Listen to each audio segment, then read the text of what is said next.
بسم الله الرحمن الرحيم.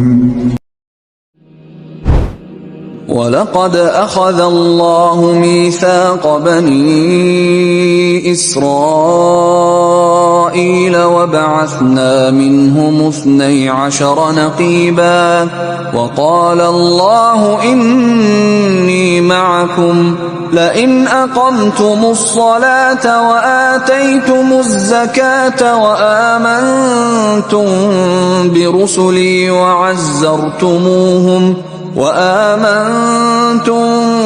برسلي وعزرتموهم وأقرضتم الله قرضا حسنا لأكفرن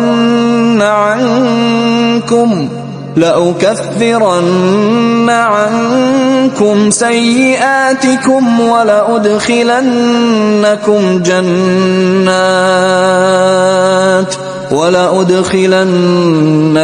جنات تجري من تحتها الأنهار فمن كفر بعد ذلك منكم فقد ضل سواء السبيل.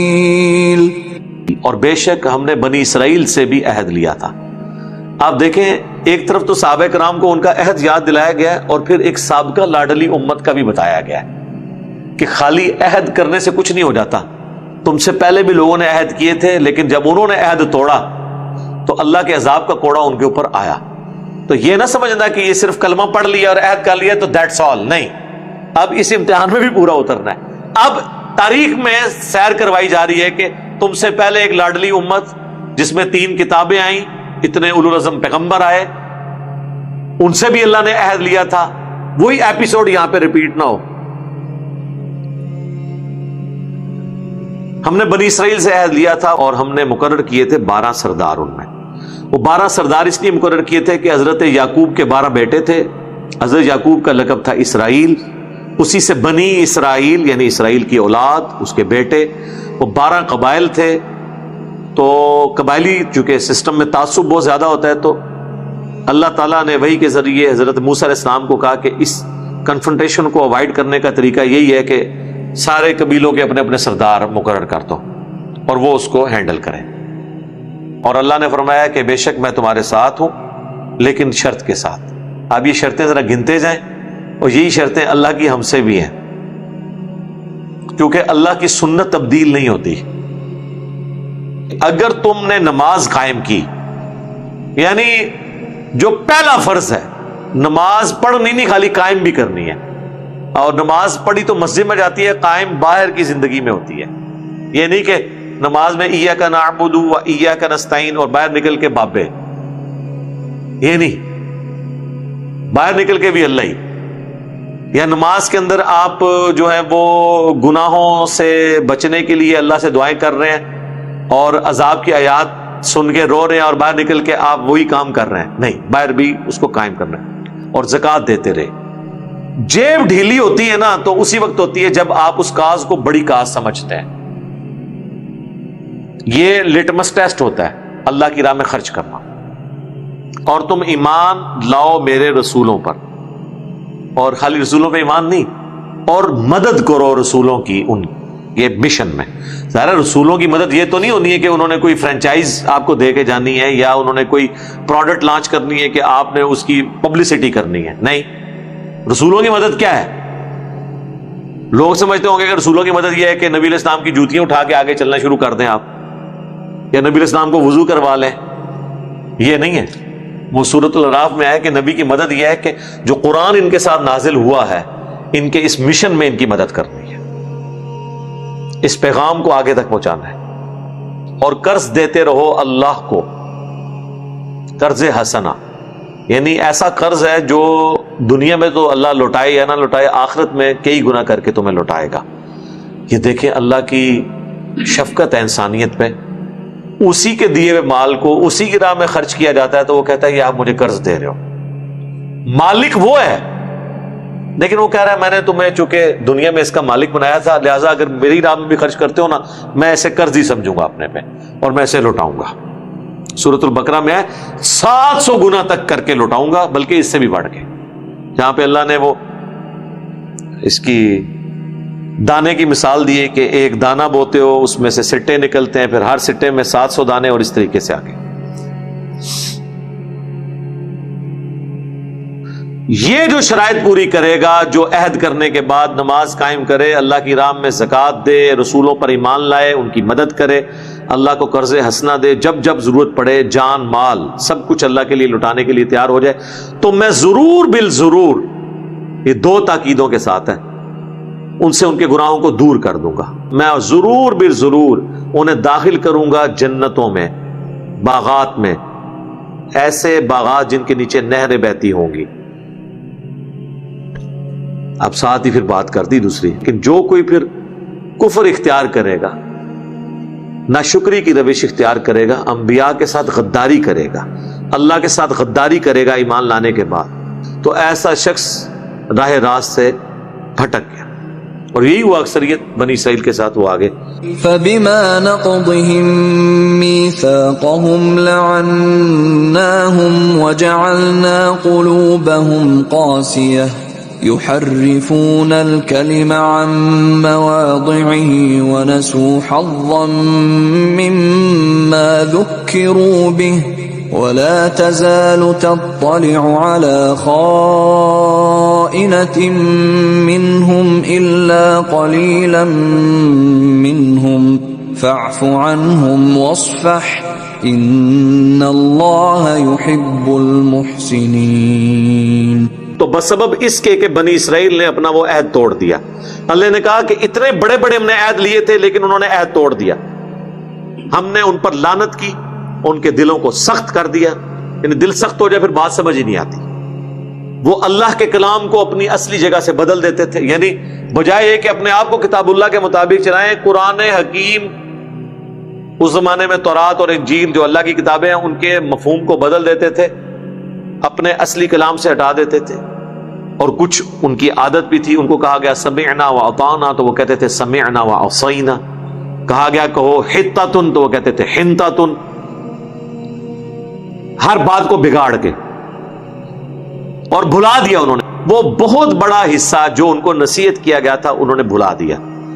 جناب یہ تو لگ رہا ہے کہ یہ ہماری ہی بزرگوں کی کوئی کیسٹ چل رہی ہے. تو ہماری امت نے بھی یہی کچھ کیا، سب کچھ بھلا دیا انہوں نے. سب سے بڑی بات قرآن محفوظ تھا اسے ہی بھلا دیا. اور ہمیں چٹوں پہ سوال لکھ کے بھیج رہے ہوتے ہیں کہ جو ہندوؤں کے گھر پیدا ہوا اس کا کیا قصور ہے. اللہ کا شکر ہے ہم مسلمانوں کے گھر پیدا ہوئے. روو ہندو شاید بچ جاوے کوئی نہ کوئی جسٹیفیکیشن دے کے کہ مجھے تو اسلام کا تعارف نہیں ہوا تھا، تو اسی تے مارے گئے کہ دریا کے کنارے پیاسے رہ گئے. قرآن کے ہوتے ہوئے تم لوگ مردود ہو گئے. ہمیشہ اے نبی اور ان کے ساتھیوں تمہیں ان کی خیانت پتہ چلتی رہے گی یہودیوں کی. ظاہر ہے وہ پھر ایسے گمراہ ہوئے کہ وہ بجائے پیغمبر آخر الزمان صلی اللہ علیہ وآلہ وسلم جن کی پریڈکشنز ان کی کتابوں میں موجود تھی، اور اوس اور خزرج کو وہ دھمکیاں لگاتے تھے کہ اس نبی کے ساتھ مل کے ہم پوری دنیا کو فتح کر لیں گے، بجائے اس نبی کے ہاتھ مضبوط کرتے وہ ان کے خلاف ہو گئے. اور تمہیں عنقریب ان کی خیانتیں بھی پہنچتی رہیں گی کہ سب سے بڑے دشمن یہ ہوں گے سوائے چند ایک لوگوں کے جو ان میں ہیں. تو ان کو معاف کریں اور درگزر کریں، یعنی ان کو ان کے حال پہ چھوڑ دیں. کنفرنٹریشن کو اوائڈ کریں، اچھے وقت کا انتظار کریں. اس وقت تو یہودیوں کو کچھ نہیں کہا گیا، نصرانیوں کو کچھ نہیں کہا گیا، لیکن دیکھیں پھر رومن اور پرشین امپائر بھی تو گری ہیں نا. پھر حضرت عمر کے دور میں آ کے یہودی جو ہیں وہ پھر مدینے سے نکالے بھی تو گئے ہیں نا. بے شک اللہ تعالی احسان کی روش اختیار کرنے والوں کو محبوب رکھتا ہے. یعنی نیکی کے اعلیٰ ترین درجے کو جو لوگ فالو کرتے ہیں نا اللہ کو بڑے پسند ہے. وَمِنَ الَّذِينَ قَالُوا إِنَّا نَصَارَىٰ أَخَذْنَا مِيثَاقَهُمْ فنسوا حظا مما ذكروا به فأغرينا بينهم العداوة والبغضاء إلى يوم القيامة وسوف ينبئهم الله بما كانوا يصنعون. یہ تو بات ہو رہی تھی یہودیوں کی. اور نصارہ میں سے بھی، ان لوگوں میں سے بھی جو اپنے آپ کو کہتے ہیں ہم نصرانی ہیں، ہم تو کرسچنز کہتے ہیں، وہ نصرانی حضرت عیسیٰ علیہ السلام کی نسبت کی وجہ سے، ان سے بھی ہم نے پختہ عہد لیا تھا، تو انہوں نے بھی بہت بڑا حصہ بھلا دیا جو ان کو نصیحت کی گئی تھی. تو ہم نے ان میں بھڑکا دی دشمنی اور بغض کی آگ قیامت تک کے لیے. ان کے فرقوں میں صدیوں تک جنگیں ہوئی ہیں پروٹیسٹنٹ اور کیتھولک کے درمیان. پہلے پروٹیسٹنٹ کا ایک فرقہ تھا جیکوبائٹس، جن کو کہا جاتا تھا یعقوبیہ، جو حضرت عیسیٰ کو اللہ مانتے تھے. اور جو کیتھولک ہیں، جو 80% ہیں، وہ حضرت عیسیٰ کو اللہ کا بیٹا مانتے ہیں. اللہ نہیں مانتے، اللہ کا بیٹا مانتے ہیں. ان کے درمیان پھر اور فرقے، ان کی آپس میں لڑائیاں اور جنگیں ہوتی رہی. اس کو ذرا ادھر بھی لے آئے نا. اللہ فرماتا ہے ہم نے قرآن و سنت کی تعلیمات، اس زمانے میں کتاب و سنت کی تعلیمات چھوڑنے پر انبیاء کے ماننے والوں کے دلوں میں ایک دوسرے فرقوں کے لیے نفرت ڈال دی اور آگ بغض کی بھر دی، لڑتے رہے ایک دوسرے کے ساتھ. تو اس امت میں بھی تو یہی ہوا ہے. سنی شیعہ کی آگ نہیں بھڑکی، پھر سنیوں کے اندر بھی حنفی شافیوں کی آگ نہیں بھڑکی، ان کی اہل حدیث کے ساتھ نہیں بھڑکی. آج تک مسئلے الگ ہیں. اب تو وہ ورژن آیا جو یہودیوں اور عیسائیوں کو بھی شرمندہ کر دے کہ حنفی بھی دو ہو گئے ہیں، بریلوی اور دیوبندی. اتنا بڑا تو فرقہ کبھی بنا ہی نہیں تھا کہ ایک فرقے کے بھی دو ٹکڑے ہو کے فرقیاں بن گئے. حنفی شافی اختلاف تو سمجھ آتا ہے، حنفی بریلوی، حنفی دیوبندی ایک دوسرے کو گستاخ رسول اور مشرک کہتے ہیں. یہ تو مثال آپ یہود و نصارہ میں نہیں دکھا سکتے. اور ان کی نفرتیں کس لیول تک ہیں، اس کے لیے آپ المحند علی المفند اور اسام الاربعین پڑھ لیں. تو یہ مثال، ویسے تو یہ واقعی یہ امت سب کو پیچھے چھوڑ گئی ہے جی. اس طرح کا اختلاف تو یہود و نصارہ نے بھی نہیں دیکھا ہوگا. ان قریب اللہ تعالیٰ آگاہ کر دے گا جو کچھ دنیا میں وہ کیا کرتے تھے. یعنی آگاہ نہیں کر دے گا کہ یہ حضرت آپ نے غلط کام کیا لہذا میں اب آپ کو دوبارہ دنیا میں بھیجتا ہوں، ہوں سے اتنا چلنا ہے. یہ نہیں نا، آگاہ کرنے کے بعد فائنل حکم کہ انبیاء کی نافرمانی کرنے کے سبب اوندھا منہ کر کے جہنم میں، انبیاء کے ماننے والوں کو جنت کی بشارت. اس لیے زندگی سے بڑا کوئی جوا نہیں ہے جی. اس میں تو چانس ہی نہیں ہے، زندگی میں چانس ہی ایک دفعہ ہے اور موت کا پتہ نہیں.